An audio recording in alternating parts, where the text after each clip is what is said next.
Hello, my name is Mason Keyser. I am with the Samuel Proctor Oral History Program with my colleague. Kara Patrick. Today is April 20th, 2023. This is part of the Tidewater Main Street project, and we'll start off with whom do I have the pleasure of speaking today? Rosetta Jarvis. All right. So just to get going from the beginning, when were you born? Where were you born? I was born in West Point, Virginia. Mm-hmm. And what year? February the 15th, 1938. 1938. And what did your parents do? What were their names? What were their occupations? My father's name was Charles James Dobbins, and he worked at the mill in West Point. What did they do in the mill? That was a paper mill. Oh. Chips, the name of it was, at that time, was Chesapeake Corporation. Mm-hmm. What did your mother, what was her name? My mother's name was Ida Mae Dobbins. Her maiden name was Joshua. And she was a housekeeper. Were they also from West Point, your family? My father was originally from Rayford, North Carolina. Mm-hmm. Whole county. He always told me that was the county he was from. And his mother moved them to King William County, Virginia, for a better life. She brought her family. Mm-hmm. And he worked up in King William for the Browns family. And that was in Sweet Hall, Virginia. Mm-hmm. And that's where he met my mother. And they were married at Ephesus Baptist Church in King William, and then they moved to West Point. Mm-hmm. Was the paper mill new, or it had been around for like 10 years or so? As far as I know, the paper mill had been in West Point some years, mm-hmm. because that's where my father was working when I was born. Mm-hmm. Do you have any siblings? Yes, I do. I have two older sisters. My older sister is deceased. Her name was Eula Mae Dobbins Spratley. And my sister that is still living is Annie D. Fox. Can you tell me a little bit about your early childhood and where you lived, what you did during the day and all that? I was born in West Point, Virginia, and I was raised up in West Point. And my early childhood was, it was quite adventurous. I had neighbors, and the Thornton family lived across the street from us. And they had about 6 siblings, the Thornton family did, and 2 of the girls were about my age, and we played together. What kind of games did you play? Well, back during that day, we had a grape harbor in our backyard, and my dad had put benches in it, and we used to play house, and we used to cook. And we used to have it. The dirt was brown, or else we would find some clay, and we would make different items. And from the grapes, are you familiar with the pokeberry bushes? Yeah. So our hands would get grapey looking, and we would take the pokeberry juice and put in with the mud and making different colors. The mud was different colors. Oh, yeah. And we would and that we would play with dolls, and we played hopscotch, hide and seek. We would play ball. All of this we would do it because we lived on the end of a street, and we would play different games. And then growing up, as I got a little older, we had from the Chesapeake Corporation up. They had a pond. They would call it liquor pond. It was the liquor that was coming off from the mill, and they had a softball diamond, and there we would go to the softball games. In the afternoons, we would have to. You get up in the morning, you would play in your little play clothes, and we had to take a bath and put our clean clothes on in the afternoon, and we could go out. You went to watch these games, correct? Yes, we went. Did you ever play softball? No, I never. We used to just play softball around the house, in the street, like I told you, but I'm not professional, nothing like that. Yeah. Did you have a preferred position in softball? I was a catcher. You was a catcher? Oh, really? And I have a mark right here now where my dad had made us a homemade bat. And they slung the bat and it hit me right up here, and I got a scar there. But otherwise, you were a pretty good catcher? I'm pretty good. Good. And then I used to pitch too, but my balls were always low. They told me I would have made a better bowler. So y'all had softball. Did you play any other sports? When I was in high school, I played basketball. And so how did you? Did you have a specialized talent in basketball like you did in softball? Well, back when I went to school, if you know about the girls' basketball game, it was 5 players and it was forwards and guards. I was a guard, and we couldn't go across the court. We had to stay on one side of the court. You couldn't roam the court like you do basketball now. And I was a guard, so I would just stand there and watch them down at the end play until action came on my side. Then I had to guard the person that I played against. Did you play rough? Did you ever foul people? No, I didn't play. No, I wasn't a rough person. I hear you. When did okay, so you were the youngest of 2. Did your youngest of 3? Youngest of 3. Did you have a brother? No. Oh, okay, so youngest of 3. Do you feel like your older sisters had a different childhood than you in some way for that reason? Well, I just came in under them, and I think we were all just about, because they helped, lead me and guide me to where I was, because my mother had told them when they went out with their friends when I was small that I had to go. You had to go too? I had to go with them. So therefore, I got to know a lot of people by hanging out with them. Did you do chores during the day? Did I do chores? Yes, I had dishes to do. You had to do the dishes? Yeah, so what was that like doing dishes at that time? Would that be in the 1940s? Yes, that would. So what was if you can walk me through the process of that?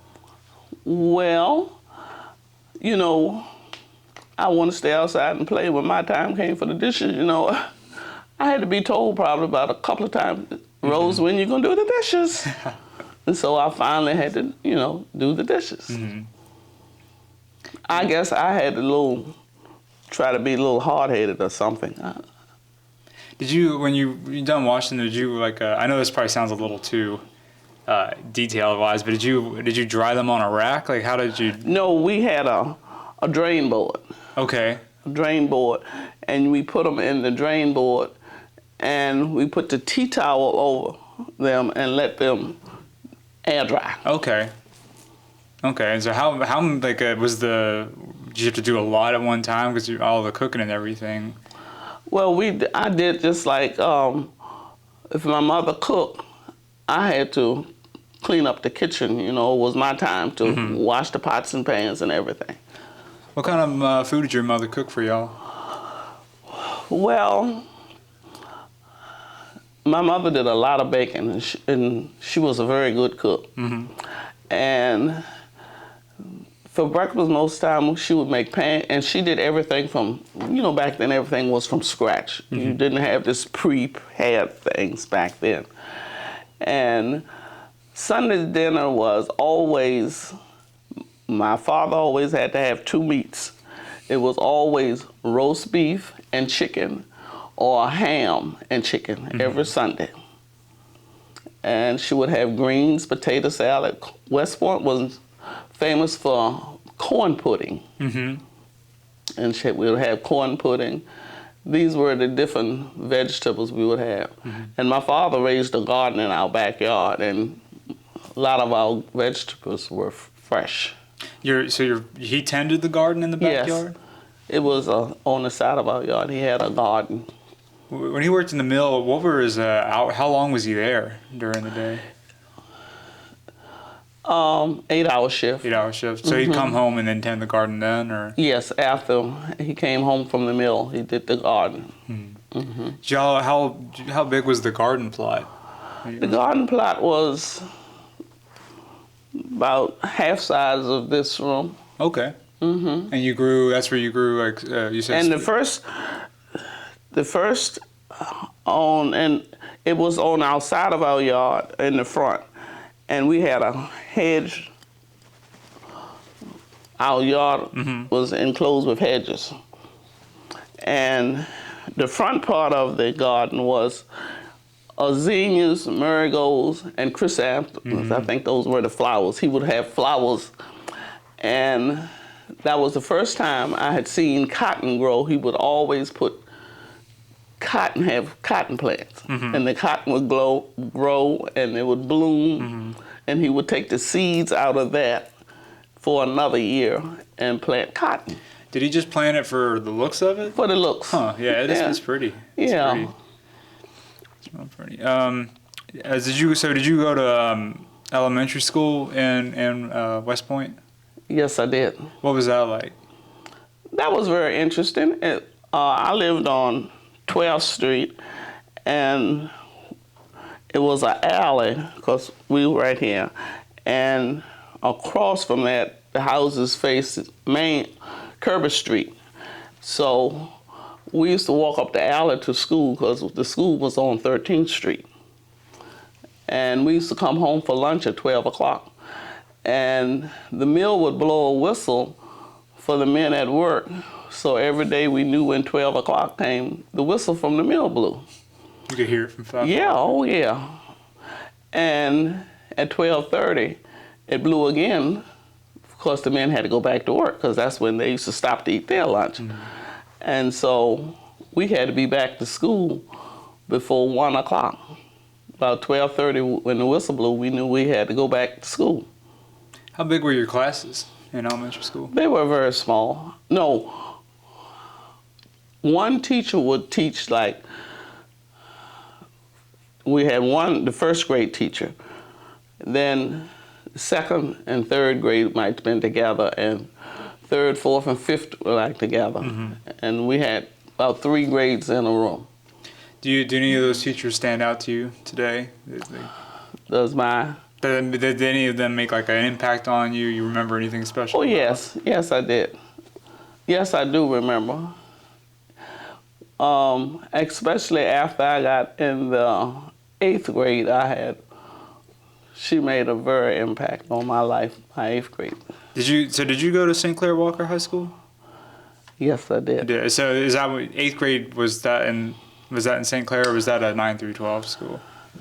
Well, I was caught up in the closing of schools for blacks in West Point. When I finished the 8th grade at Beverly Allen High School in West Point. Oh. That was in 1951. 1952, the town closed up the black high school because we did not have, King and Queen was busing their students to West Point to school. and our enrollment in town went down for the blacks. So they closed Beverly Allen up and bought a bus and wanted to bus us to Hamilton Homes, which was 18 miles away in King William County.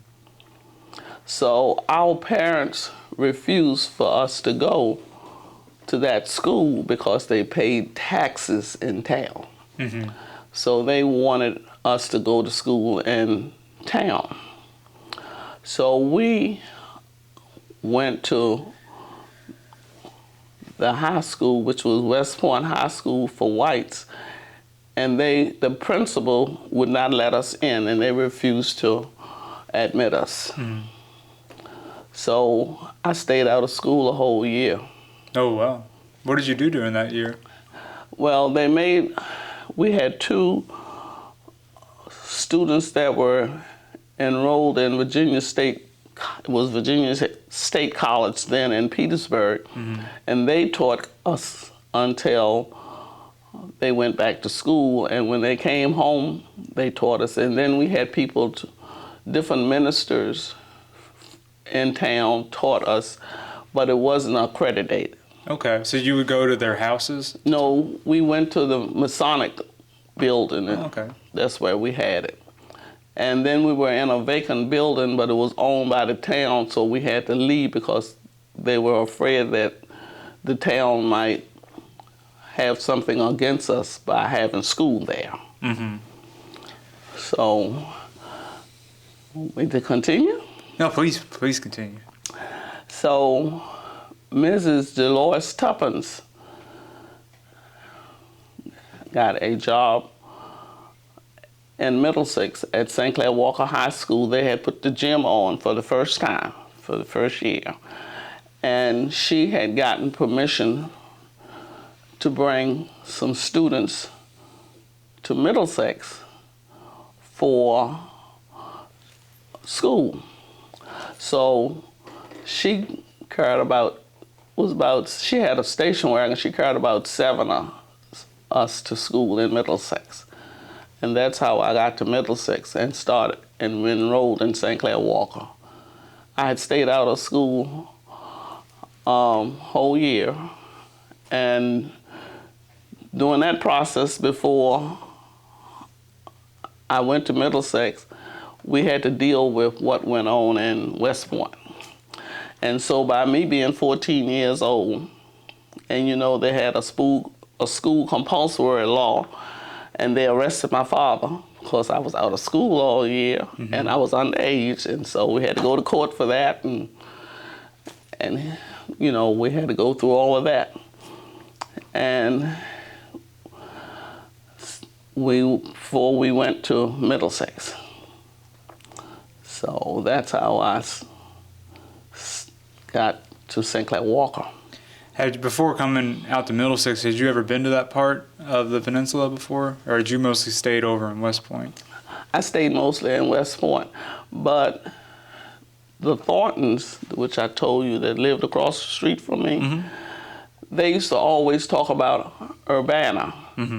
And we had a bus line that used to travel from West Point to Urbana, from West Point to Richmond.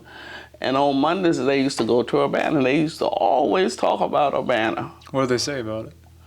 They had relatives. They were relatives there in Urbana. Is West Point at that time, was it like more of a bigger town? Yes, it was flourishing. West Point really was flourishing. It's not like it is today. It's not like it is. Back then, West Point was really flourishing. When you went to St. Clair, being from not necessarily that area, was it weird for you to be around? Did people kind of accept you as a local? Yes, they did. Yes, the students were very friendly. They really did accept us. Tell me a little bit about that first year at St. Clair.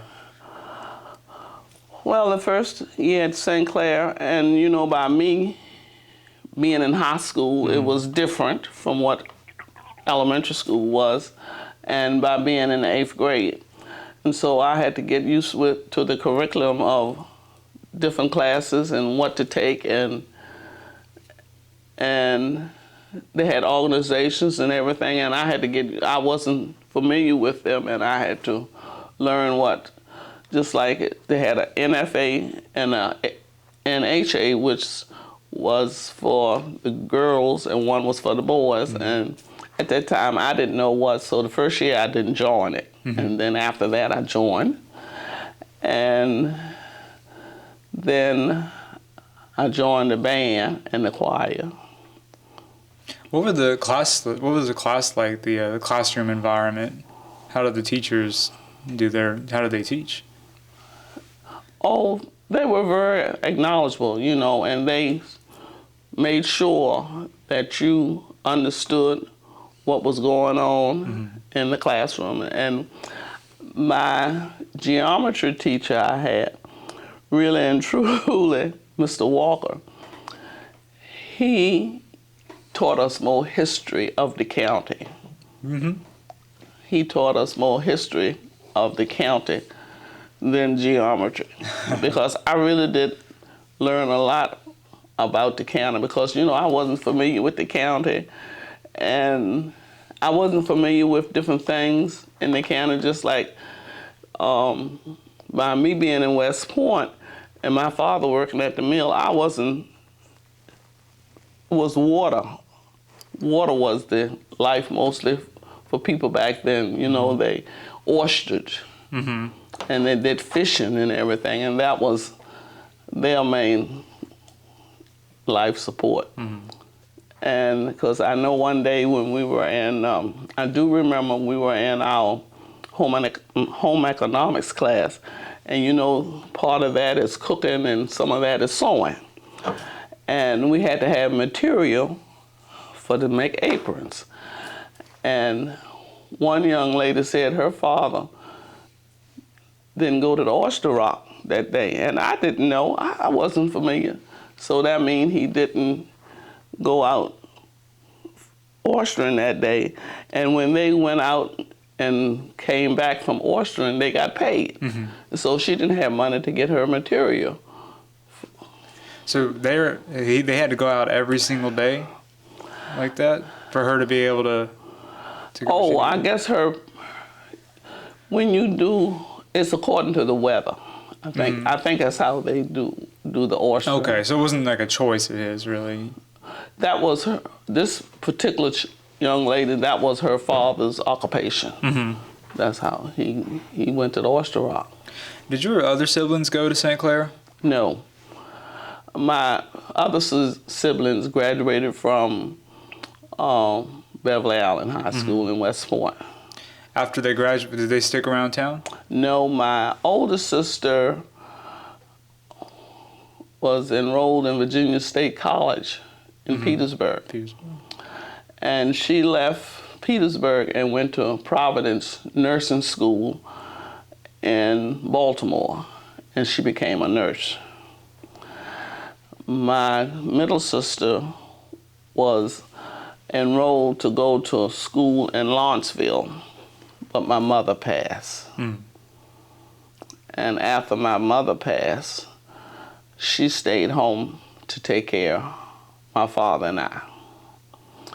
And about 2 years later, she got married.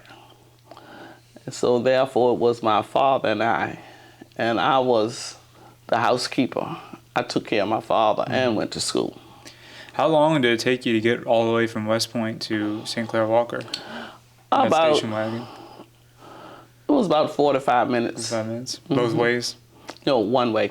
And the same, I can't recall her name, the woman who drove you.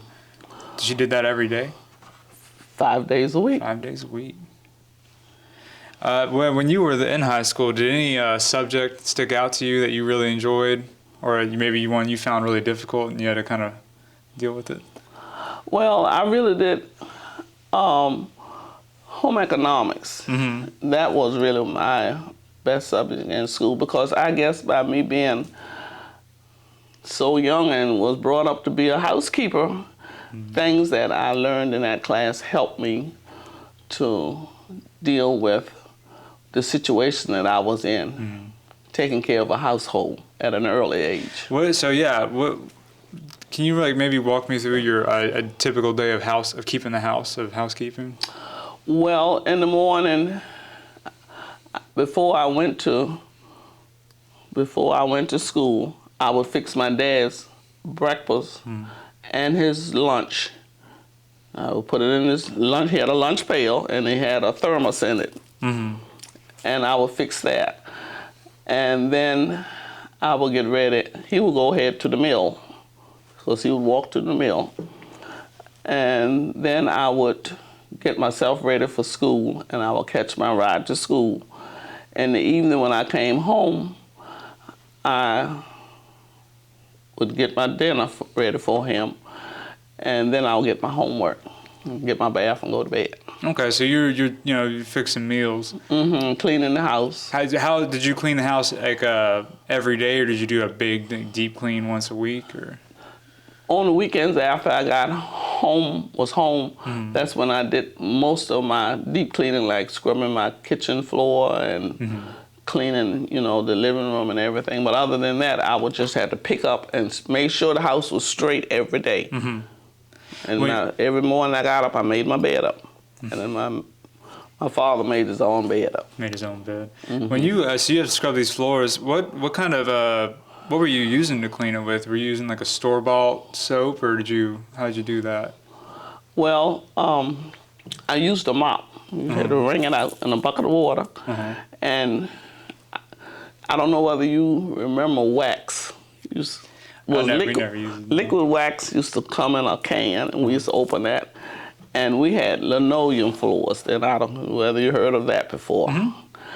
And we would wax the floors, and the floors were shiny.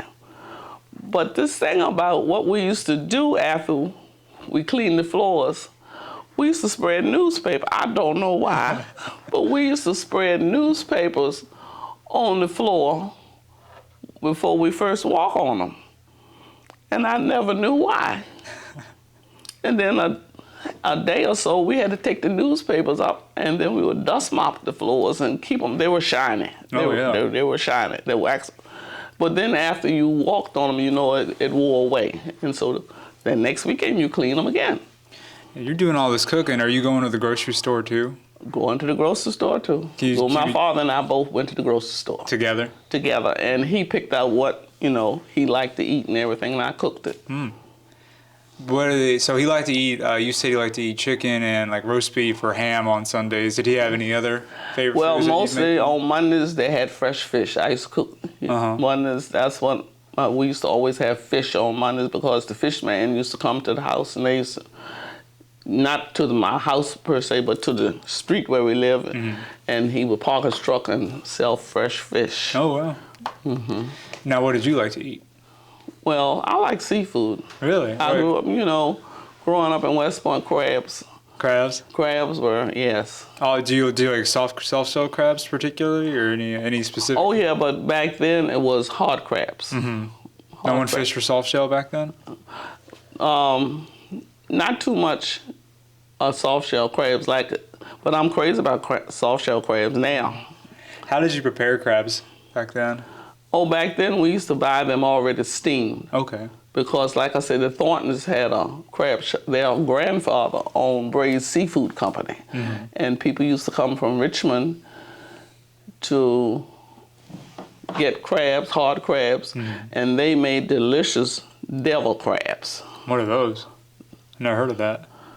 Devil crabs were, you pick the crab meat out of the hard crabs. Yeah. And you put your ingredients in them, and the crab shells, we had to, because I was with them, and we used to they would put them in a 10-gallon bucket of hot water and detergent, and we got a crab knife, a paring knife, and a brush, and we had to clean the shells. We had to scrub all around. You've eaten crabs, haven't you? Oh, yeah. And take the eyes out of the shell and everything. And then they would sterilize them and put them in the sun, let them dry. And after they mixed the ingredients up of the crab meat, they would put them back in the shell and bake them. And That's what was called a devil crab. Now today some places have devil crabs, but they have these little aluminum shell they will put them in. Or something. But, How long would it take you to do all that, cleaning the shells off and? well, in the morning, in the summertime, that was our little job. And we got paid a penny a shell. Okay. So if you did 100 shells, you had $1, and back then $1 was a whole lot of money. $1 was a whole lot of money. On the weekends, so you're cleaning on the weekends, did you do, with all that being done, did you ever go out in town and go to the movies or anything like that? Well, when I was growing up,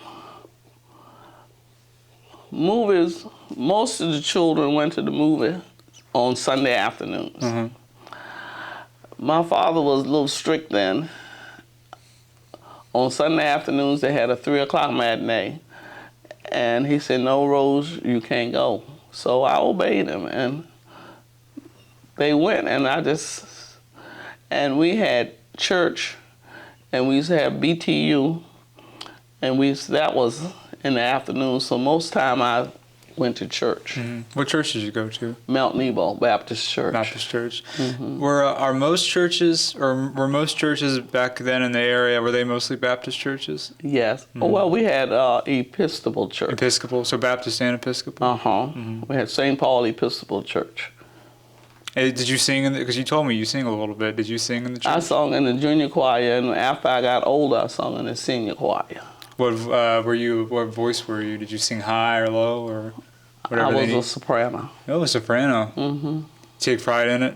Do you still sing? Good. Now, has your voice changed over the course of your life? Yes, it has changed. And by me getting older, my voice is cracking. I said something. I saw it down. But I still sing.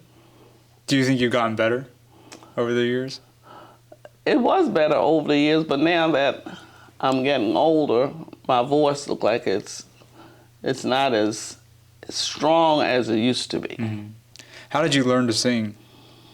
Might be a strange question, but how did I learn to sing? Yeah, I guess outside hollering and playing and doing. You never had a problem with like getting the right pitch though? It was kind of natural, came to you? Well, mostly when I started singing, I had a good choir director, and they used to, we used to have to practice, and she used to carry us up the scales. Oh, really? Yes. And she used to do the altos, sopranos, the tenors, the bass, and all of them had a different scale that you had to go up before we start singing. Did you learn to read music as you were singing? Yes. You still read music now? I can read it, but I just can't play it. You can't play it. Well, I mean, singing is just as good as playing. Yes, I can see the notes when they go up and down, B flat and whatever, Oh, yeah. Wow. Yeah, I can. And, it's different. You can tell when your notes you go up or come down, and bass clef and the different clefs and everything. So you sang a lot of spirituals. And did you listen to or sing any other kinds of music, too? Well, we had a Baptist Standard hymn book. In the church, and mostly we sung from that, but then we sung spirituals and different other songs from. But mostly we used to stick to the Baptist hymn book. Outside of the church, did you listen to other types of music? Oh yes, I used to listen to, I guess, rock and roll music. I guess back then. Or any bands come to mind? Any names that you really remember from back then? Back then, we didn't have. Well, I didn't keep up with all the bands and everything because I didn't. I wasn't of age to go out and everything. But I used to listen to the radio station because.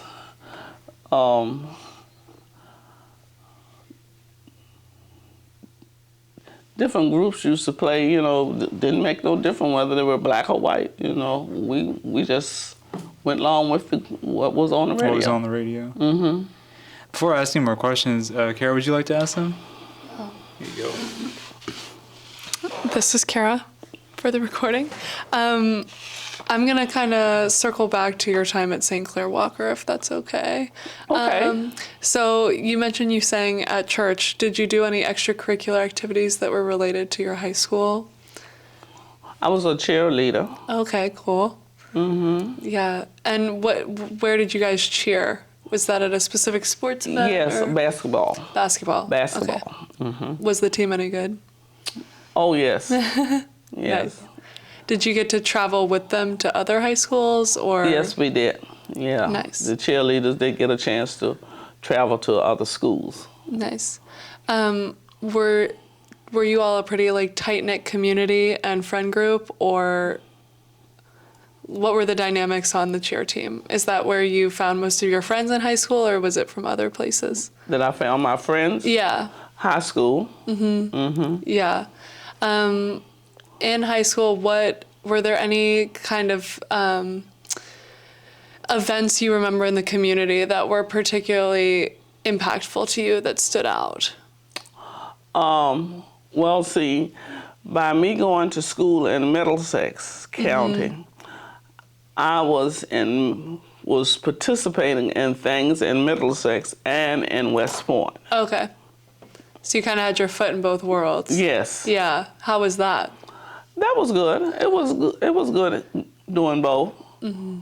Because what I did during the week was in Middlesex going to school, and then when I came back to West Point in the afternoons, everything was back in West Point. Okay. And just like going to church in Middlesex and doing other things in Middlesex, that was only for school. But everything else was in the town of West Point. Okay, so one of our questions is about big events like May Day. Did you participate in May Day? Yes, I did. That was in Middlesex at St. Clair Walker. Okay. Yes, we had, May Days were very large. Yes, we used to have parades because Mrs. Tuppence, the physical education teacher that I told you that brought us to Middlesex, she was in charge of all that, and we really had some beautiful May Days. What are some of your fondest memories of May Days? Well, I remember we had one May Day, and we had a parade, and we had a float, and I represented my class on the float. Mm-hmm. Do you remember what the float was of? We didn't have, the float wasn't a name. Mm. It was more of the students that were represented in each class. Okay. It didn't have a particular name on the float. Okay. Mm-hmm. And it was the back of a truck, and it was, you've heard of crepe paper. Mm-hmm. We had crepe paper, and we had decorated and everything, and we had put classes, and we had to wear gowns, and we would ride in the float. We rode in the float. Yeah. Did the whole community come out for things like that in Middlesex? Yes, the whole county did. Okay. Yeah. Cool. They used to have large turnouts. Nice. What about events like prom? Did you go to prom? Yes, I did. Yeah. Can you tell me a little bit more about that? Well, my first prom I went to, I was in the 8th grade in West Point. And that was before Beverly Allen closed. And they were only 4 grades. You only went to the 11th grade when you graduated. And then they hadn't added the 12th grade. And a guy from a senior asked me to the prom. That was my first prom. Only thing, I don't have no pictures of it. How many did you go to total throughout your time? Total, I went to 3. Nice. I went to my junior prom and my senior prom. Are there any that were your favorite? My junior prom. Yeah, why? My junior prom is because my date ended up being my husband. Oh. Do you want to tell me a little bit more about him? Is that okay? How did you guys end up being married? Well, when I was in high school, they used to have an agriculture fair in West Point at the airport.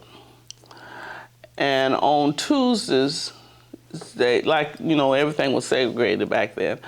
And on Tuesdays, the black kids would go to the fair.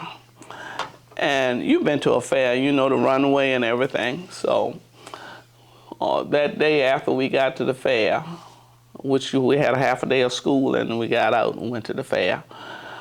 And we were walking down the runway, and this group of guys came up. It was a group of girls. We were walking, and they came up. And they were the guys from St. Clair Walker. And there, I met this guy, and that's the guy that became my husband. We met at the Tidewater Agriculture Fair in West Point. That's really cool. Mm-hmm. Yeah. That was my first year going to St. Clair Walker. Wow. And were you friends first and then more than friends, or? We were friends. Yeah. Yeah, we were friends. Cool. Yeah. I wanted to ask about any other big events, community events that happened. So like graduation, what was that like? Well, we had baccalaureate. You used to have baccalaureates then. Okay. That was large, and we would have baccalaureates on Sunday evenings, and then we had the commencement whatever day of the week, whether it was a Thursday or Friday or maybe a Tuesday, but it was how the schedule were that the school had, which day was closing, and that's how you had your commencement. Mm-hmm. Do you have any particular memories that stick out about commencement?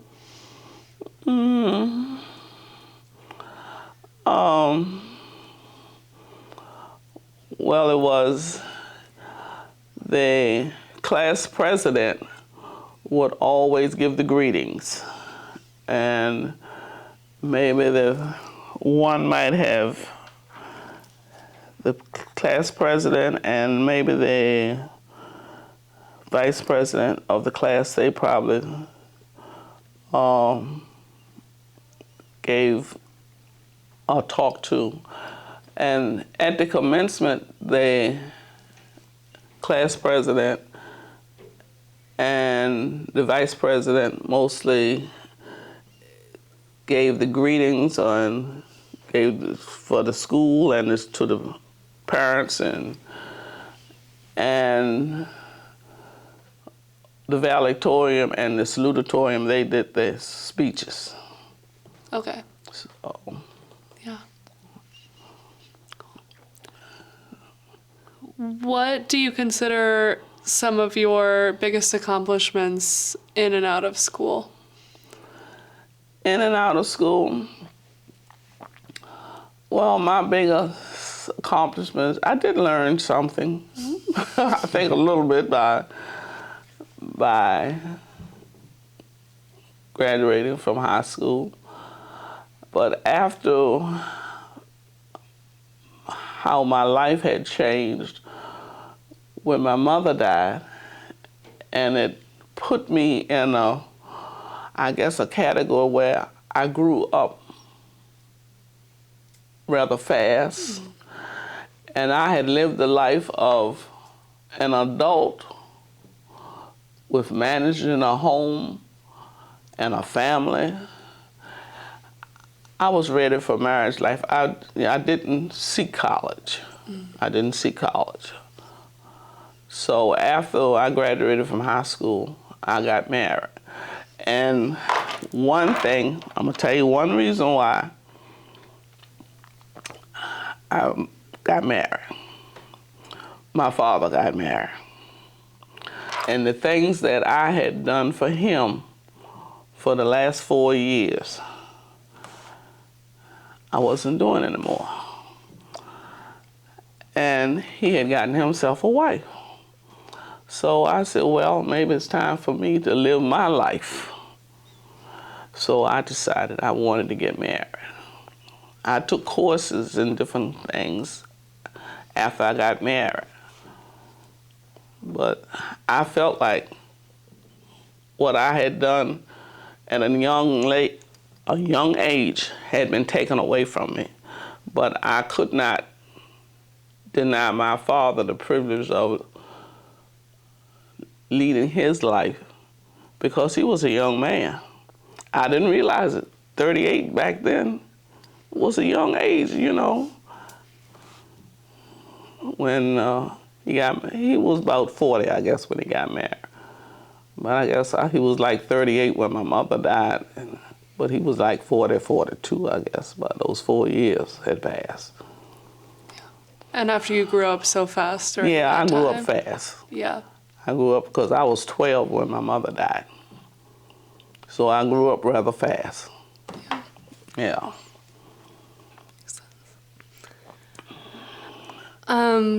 Did you and your husband have any kids? 3. 3? Mm-hmm. Are you able to tell me a little bit about them? We have 3 children, 2 girls and a boy. My oldest is a girl, then I had a son, then I had another girl. And they all went to college. They all finished college. My oldest went to UVA. My youngest went to Christopher Newport. My son went to Christopher Newport, and he was an outstanding basketball player at Christopher Newport. And my youngest went to VCU. And praise the Lord, all of them are now retired. Do you get to spend a lot of time? Yes. Yeah. You get to spend a lot of time with them. Yeah. Yes. Are they local or have they moved elsewhere? No, my oldest lives in Chesterfield, and my son lives in Newport News, and my youngest daughter lives in Holland Springs in Richmond. Okay. Mm-hmm. So do you do a lot of traveling, seeing everybody? Or do they come to you? They mostly? come to me. Yeah. And my oldest 2 are married. My youngest daughter, she's not married, but she still comes to Middlesex to church every weekend. And she's the financial secretary of the church. And she still travels back and forth. Yeah. And she calls me every morning. Every morning she checks in with me. She calls. That's really nice. Mm-hmm. Yeah. And I have 3 grandboys. And they're all doing well. My oldest grandson, he graduated from VCU, and he works for the state of Virginia. He's a medical tech. And my middle grandson graduated from Clemson, and he works for the city of Richmond. And my youngest grandson graduated, and he, after he finished school, he was a music major, and he played tenor sax. And he was used to be the Washington Redskins, but it was the Commanders. Mm-hmm. And he got a job with the Washington Commanders last year, but I didn't know it until after he finished. Each year you got to reapply for that job. Oh. You have to reapply for the job.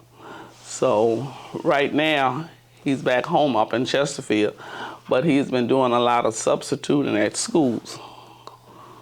Cool. Mm-hmm. So you and him kind of share the musical connection. Yes. Yeah. Nice. And he went to Bridgewater. Oh, okay. He graduated from Bridgewater. Okay. Yes. Yeah. So we're all close, and I've spoiled them, and and now I'm getting ready to be a great grandmother. Oh, exciting! And so that's exciting. Yes, my oldest grandson is married. Mm-hmm. Are you planning on spoiling that? Yes. Yeah. And now I'm planning. She wants me to give her a baby shower, his wife. So I'm planning on giving her a baby shower. That's so in exciting. May. Yes, and the baby is due in August. Nice. Well, congratulations Well, on the thank new you. addition to the family. Yes, because we haven't had a little one in the family in a long time. Yeah. They always bring new energy. Yes, yes. Yeah. All right, well, I'll pass the mic back over to Mason to talk about Cook's Corner a little bit, I think, if that's okay. Okay, Cook's Corner. Oh, okay.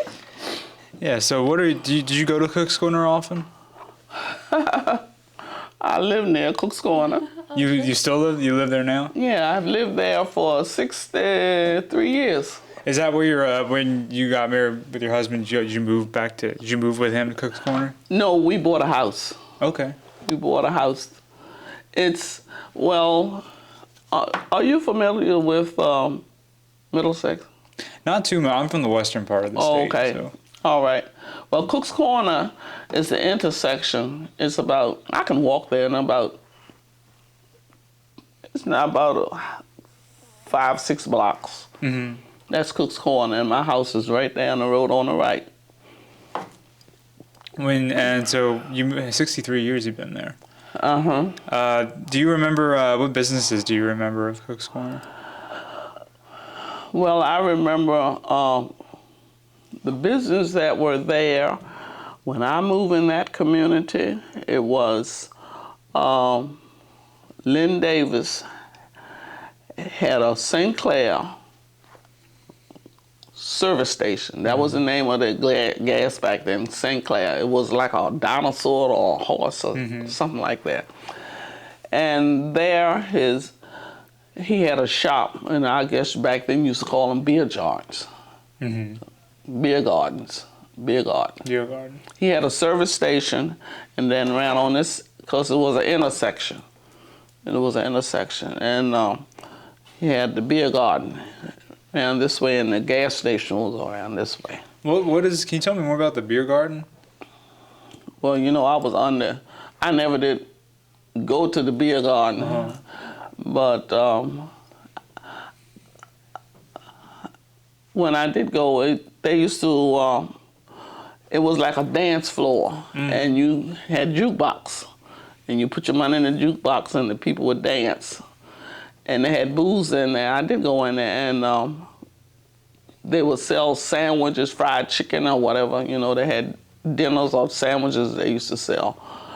And people used to drink beer. Do you remember Miss Frances Jackson's ice cream parlor? Yes, that was over across from Lynn Davis.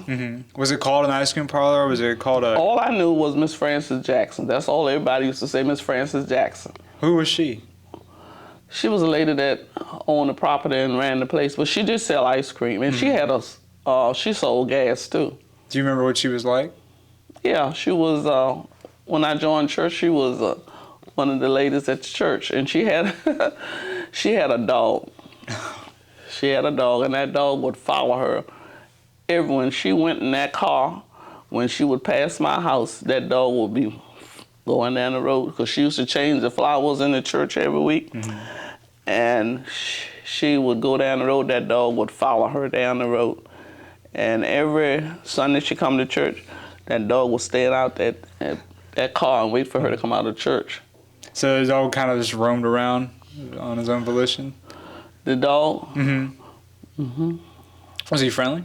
He didn't bother anyone. You remember what kind of dog it was? I don't know. It looked like a black lab. It was black, something like a lab or something. But that dog, could run, because she didn't drive that fast. And, the speed limit looked like back then wasn't that fast. But that dog would keep up with her. She didn't just let the dog ride in the car? She didn't want to get No, that dog ran down the road. That was her ice cream parlor. Yeah, she did sell ice cream. And they had, what else they have there? William Champion. He had a little Tasty Freeze there for a while. And he used to sell ice cream sundaes, and they used to make milkshakes and everything. But that didn't last long. But that was at Cook's Corner. And they had Herman Wake's, the dance hall. They had that, and they used to have dances every Saturday night. That was a big gathering of people from different counties and everything. That was like your entertainment, whatever you would do on the weekend. Did you ever go to those? Mm-hmm. What kind of music did they play there? He used to always have a band. The Jammin' Jammers was the biggest band that used to come up from Newport News. Mm-hmm. That's when you used to get the largest crowd because they were a good band. Yeah, what did they play? What kind of music? They played the latest rhythm and blues songs. Mm-hmm. Mm-hmm. How many people, I'm trying to picture this, how many people would actually be there, you reckon? At the dance? Yeah, when that band comes up from Newport News. The building wasn't, if you would see the building now, it's still standing. If you would see the building now, I guess about 100 people or something. Oh, wow. And it wasn't a 3-foot door. You know what a 3-foot door is? You know, a regular sized door. Mm-hmm. It was 2 doors. There was one here and there was one there. You know, you got to exit for emergency or something. Yeah. But the door was like that. And this is what used to happen. The owner's wife used to stand there, and it was like $1 once when they first started, and went up to, I think it was like $5 to go to the dance. She would stand there with those $5 bills in her hand. If you go there, if you know, you have a $20 bill, and my husband want to pay, and with 2 of us, and he get his $10, she just ripped that $10. She stood there the whole time with that money in her hand. This is how life was back then. But just to think of it, it was just that little door inside the building. She had a section over here where they cooked, and you could buy fried chicken or a hot dog or something, you know, if you wanted something to eat over that way. But that's how life has changed. You wouldn't stand nowhere near with no money in your hand. Mm-hmm. Not even in Middlesex today, you wouldn't do that? No, I don't think so. I don't think so. I mean, you know, for a public place like that. Yeah, the 100 people there. But that's how honest people were, and she could just stand there the whole night at the door for to collect the money, with the money in the hand. I'm really interested in this. These bands come up, they have drummers? Uh-huh. How loud was it? It was loud. Yeah, I bet. Did you ever kind of have your ears ringing, or?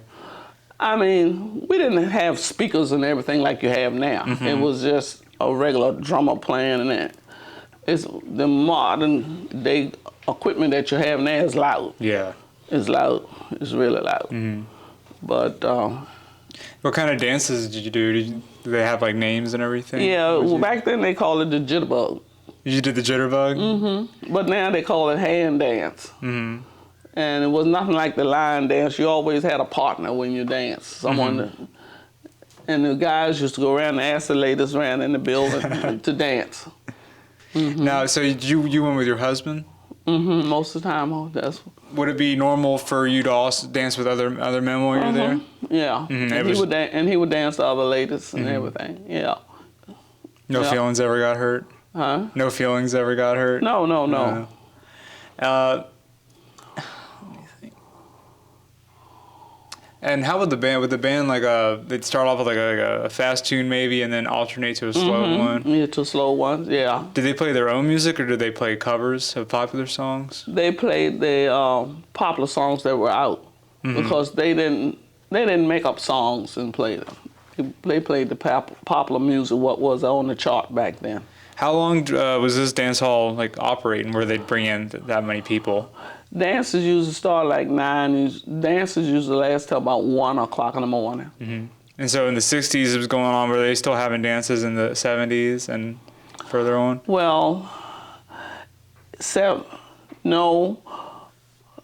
With my children, after I got married and had children, when they got of age like that, they didn't have. They had stopped having them. No kids wanted to go out anymore to that? I mean, the family had closed the business down. Oh. Uh-huh. Mm-hmm. The family had closed the business down. Mm-hmm. No one wanted to open up a new place like that or take over from them? No. Because they had children. The owners had children, but they had other interests, you know. Mm-hmm. Do you remember there's a Mr. Butler Harris's baseball field. Oh, yes. Yeah, so tell me about those games if you want I remember he had a base. That was Miss Frances Jackson's place, and you come down the road, and I think Mr. Butler Harris lived behind her, and that baseball field was back there. I didn't go to too many of those games, but I remember he had a field back there, a baseball field. And Mr. Butler Harris, since you were talking about him, he was the principal of Beverly Allen when my older sister graduated from high school. And his wife, she used to be the substitute teacher at St. Clair Walker. Okay. So your softball days, they didn't translate to baseball days either? You weren't that interested in them? I used to go to baseball games. Did you have any favorite teams? No, it was just the local teams that we used to have around in the West Point and in Middlesex. And eventually, Mr. Harris he had an outdoor movie thing going on? Yeah, I think that was about like the first drive-in theater he had back there. Did you go to those? I think I went to some of them. Some of them. What kind of movies did they show? Back then, let me see what was out. Was that before the Valley of the Dolls or the what? But it was a lot of Westerns. Okay. It was mostly back at Westerns because my husband used to like Westerns and everything. It was some kind of Western movie or something. We used to always, look like most every time we used to go to a movie back then, it was Western. Westerns. Was it just like once a week he'd have movies Once going? a week, yes, on weekend. On weekend. So how did Cook's Corner change over time? Over time, most of all the owners passed away. And just like Miss Frances Jackson didn't have any children. She had a stepson, but no one took the business over. And it looked like the community just, died down from that. The owners didn't have any siblings that ventured out to carry the businesses on. So about the time that your kids were getting into grade school, there's would that line up with integration?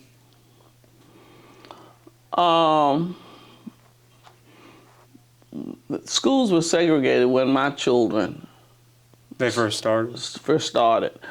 And the integration came when I think they were like, my oldest daughter might have been in the 4th grade. Okay. Do you remember your feelings? Did you worry about it when integration started, when she would start to go to school with white kids? Did I worry about it? Yeah, or just what did you think about it at the time? No, I didn't worry about it. It didn't worry me. It didn't worry us. No. Did they where did they go to high school, your kids? They went to Middlesex High School. Middlesex High School. They went to Rappahannock Central Elementary School, the elementary school. And by the time they went to school, St. Clair Walker, that was the previous black high school, was a middle school. Okay. And so they went, Rappahannock General was the elementary school, and then they went to middle school before they went to Middlesex High School. Now, did you have your children do chores too, as you did? Yes. How did you distribute them? Like who got to do what? Certain days, the girls had to do the dishes and fold it. Everybody had in the mornings before they left home for school. They had to make the beds up, and they had little pajama bags. The girls used to put the pajamas in a bag. It was like a little pillow that they would stuff your pajamas in, and they would have to have that ready before they went to. And I drove the school bus. Oh, yeah. So I would cook their breakfast, and sometime I would give them like oatmeal or cream of wheat or something like that for breakfast. So my youngest one, we had a dog and it was out in the back, but it was, you know, they could bring it in the house too. And my clothesline, back then I used to hang my clothes. I always washed on Mondays, had my clothes on the line. So I came home, I was gonna hang my clothes out. I go out the back door, boom, there the cream of wheat down on the ground. She done threw her, she didn't want to eat the cream of wheat. So she threw the cream of wheat, thought the dog was gonna eat it, and the dog didn't eat it, and it told on her. It told on her. The cream of wheat. Yeah, but and my husband drove tractor trailer, and he worked for Maryland by the week. And he lived in Maryland at the company where he was driving for. And I had someone to come in to stay with my children when I went out on the school bus until they got of age to stay by themselves. Who would you get to come watch over them? I had a young lady that went to church with us, and her mother worked in a banner, and she used to bring her when she went to work to the house. And they would walk to school because the school, they could walk right from my house up to the elementary school, and then she went across the road to St. Clair Walker High School. When you're driving the school bus, how like many hours out of your day did that take up?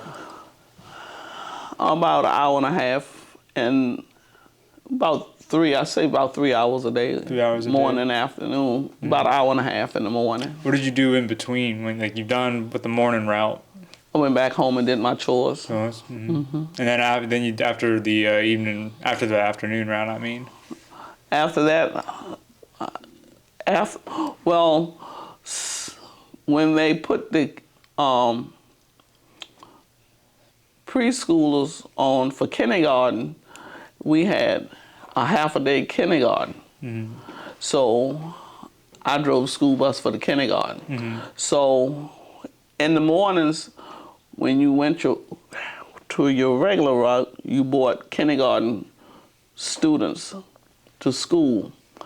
So after that, I would go and pick the half-a-day kindergarten students up to come back. And when I brought the half-a-day students back, I would carry the other ones back when I went in the afternoon. So I had to go pick a load up in between. When I was a kid, we were demons on the school bus. So, I mean, I was a good kid, but, you know, how did the kids behave? They behaved. I didn't have too much problem out with my kids. Were they like loud, yelling and shouting at each other? No, but I had rules, and they. Oh yeah. What were your rules? No hands, and you couldn't no body parts out the window, and lower your voices if you can. All of it on what days it was and what time of day. But I didn't have too much, and my rule was to settle whatever happened on the bus, not in the office. I didn't believe in going in the principal's office unless it was really bad. Really bad. How early did you have to start your day? 7:30. Oh, really? 7:30. But then you had to go out in the cold weather, and you had to start your bus up and heat it up. When I first started, I had an old bus. I had a double clutcher. If you know about driving. Yeah, I had a double clutcher. And the bus was so old till I went down one road and it was sandy, and two guys would take the broom where I was cleaning and put it there, and they had a hole in it, and they would just make a mark all the way down the road. How long did you drive the bus? 31 years. 31 years. Why'd you stop? Well, I stopped because I was age 50 when the new governor came in. He gave retirement to state employees. By then, I was a state employee that had worked 25 years. They could retire. Which governor was that? Do you remember? Waller.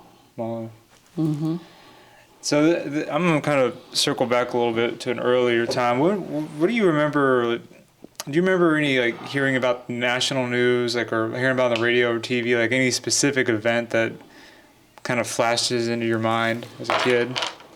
With kids? Yeah, or like just did you ever hear anything big on the news that kind of made you stop to think when you were little?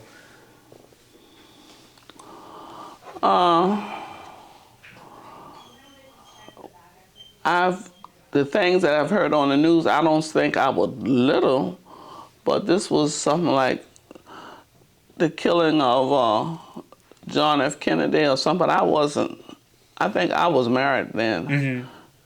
That was November 1963. Yeah. That was, heartbreaking. Yeah, can you go into that a little bit more about?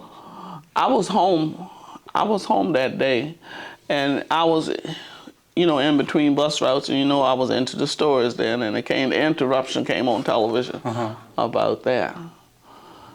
And then after that, it was,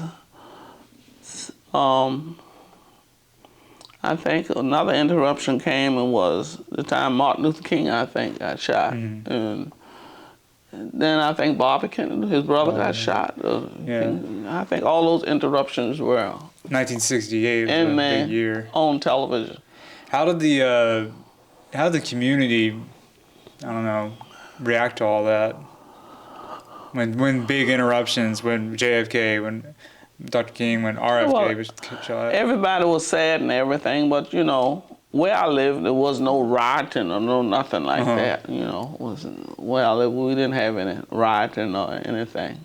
But in '68, there was there's problems up in Baltimore and D.C. You remember hearing about those? Oh yeah, I heard about all of those, and the burnings and the riotings and all like that. And your husband was a truck driver, right? Yeah, but in the meantime, we'll go back a little bit. Mm-hmm.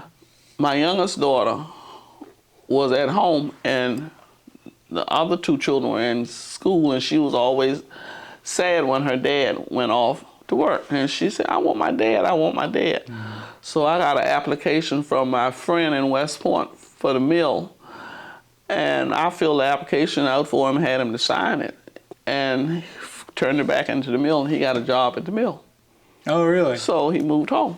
Mm-hmm. So did you decide, hey, you're working at the mill now, or was he already kind of wanting to get out of the truck driving? He was, employment wasn't too much, because when we got married, he was working at a Banner lumber company. Mm-hmm. And his salary wasn't that good. And you trying to buy a house and raise children and everything, And he always did like driving trucks, because that's what he drove when he was at a Banner lumber company. Mm-hmm.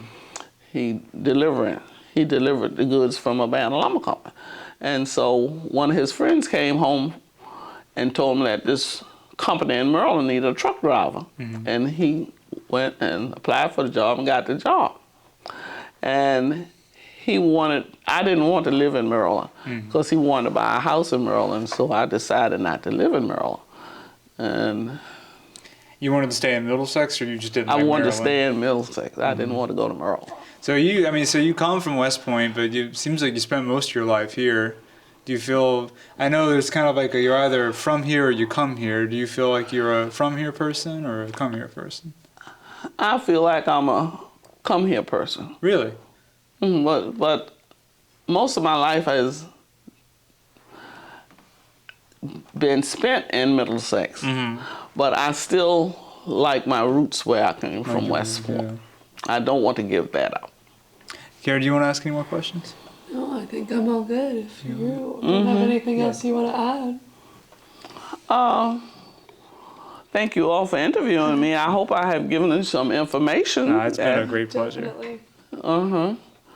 It's a lot more I guess I could have put into each little article that we were talking about, but I know. I didn't want to keep you all day long. We just got to keep coming back for this. Okay. Thank you so much. Yeah, thank you. Well, thanks for having me. Yeah. No problem. All right. Well, for the record. Yeah, this is the end of the interview. Well, thank you. Yeah.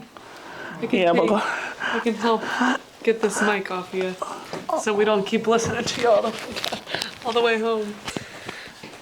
Are you gonna walk home? No, I drove down here. I don't live too far, but I had some. Oh. But I had put this in my book. This is what I had, I said, I'm going to write something about it. This Yeah. was some time ago I had written, because I said if anything happened, my children and grandchildren can know what a part of my life. Yeah. Yeah. So this is, and then everybody here in Middlesex, they just thought I was from Middlesex, and this is a part where I had written on growing up in West Point. Oh, And so cool. Oh, wow. I wrote this part where I grew up in West Point. And it was some of the things that I did. I hope I mentioned everything. Yeah. This Growing looks up great. in West Point. Yeah. And this when I went to St. Clair Walker. I was trying to jot down some things, because grandma, what you do this, grandma, what you do that, sometimes you lose a little bit of everything. Well, when everybody's asking you so many questions all the time. And this is something about the school segregation we went through. And this is a picture of my father. Cool. And that's when he was, and these are people that were arrested. Oh. All of us were under, these are the parents of the 8 children that we were underage. And this was when we were picketing after they closed the school down. This was the school we went to. That was Beverly Allen. So, and those were the articles and things that I kept over the years. Wow. Let me see if I have anything latest. Oh, this was, I don't have. Oh, I saw that photo yesterday, that class picture. Lucy. Yeah. Lucy probably, yeah. Yeah. That's the Thorntons that were across the street from us. Yeah. And this is our high school class reunion. I don't have my high school picture. This is our first class reunion. Lucy probably had the same pictures. Yeah. Yeah. And she was like, "Isn't my dress pretty?" And I said, "Yes, it is." Yeah. And this is where the people from the paper interviewed me for the same thing. Yeah. Okay then. I've taken up all your time. No, man. Yeah. And these were pictures of, this was me in elementary school. Let me show you. Yeah, with that bow. That's 5th grade, 1940. Wow. This is the 5th grade.